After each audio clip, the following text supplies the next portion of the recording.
Hello and welcome to our unit on the theory of evolution. This lesson 1.3 is about microevolution. My name is Lauren Davis. I'm one of the instructors of this class.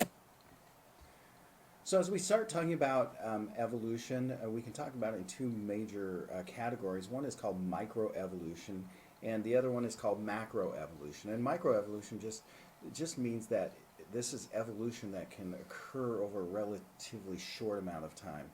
Macroevolution means that it occurs over long amounts of times or geologic time scale.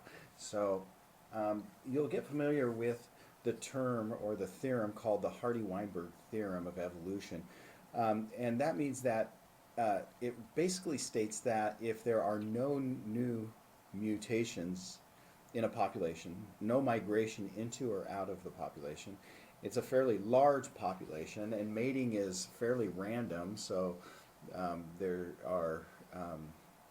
is mating going on throughout the population and a large gene pool, and is no natural selection taking place, then there will be no evolution taking place in that population. Now the Hardy-Weinberg theorem is just a theorem. These things really do not take place in nature, but it states that if this could take place in nature, all of these things could happen in a population, then evolution would not happen because the population would stay pretty consistent. There would be no need for the species to change over time because this is a happy population of organisms within this theorem. So, but it doesn't take place. There's something that always changes. One of these five things will always occur in a population here on Earth. So this next slide talks about these forces that happen to cause evolution to take place. One of them is mutation. So mutation happens on the genetic level, and it creates genetic variation. Now, most mutations that happen will cause the organism to die. Okay, so most mutations are not positive mutations, but occasionally there could be a mutation that happens that will actually make the organism more fit to survive in its environment.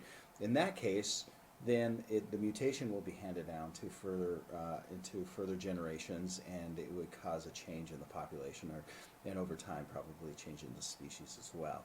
So that's one of the forces of evolution, is mutation at the genetic level.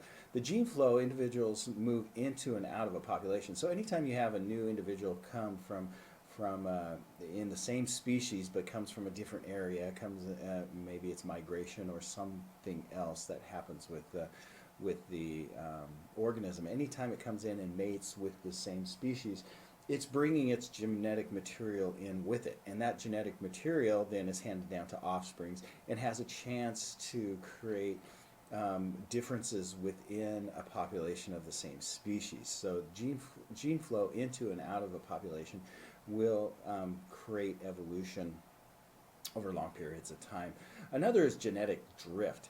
So changes in allele frequency that occur in small populations. So if there's a small population of organisms, you could have allele frequencies happen in small samples. Okay, so in large samples, you usually have the alleles will even out over time, so to speak, kind of like flipping a coin. Over a large number of coin flips will drive to 50-50, 50 heads, 50 tails. But it's possible that in a small sample you could have a lot more heads than tails, and the same is true with genetic drift. You could have in a small population a chance of a recessive allele occurring more often than just as it would in a large population. So genetic drift is this idea where you can get the gene pool changing over time because it's in a small population. Natural selection always occurs. The more fit organisms will survive. In nature, there is always competition for resources, and the more fit the organism, the more chance it's going to have to survive, and the more fit organism will pass its genetic material down to the next generation, and it will have the same strengths. And over time, the species could even change into a new species over time. And that's what the forces of evolution are. So one, two, or three, maybe all of these things could be happening within a population at any one time, driving it to change over either long or short amounts of time. So that's the type of forces that are occurring in nature.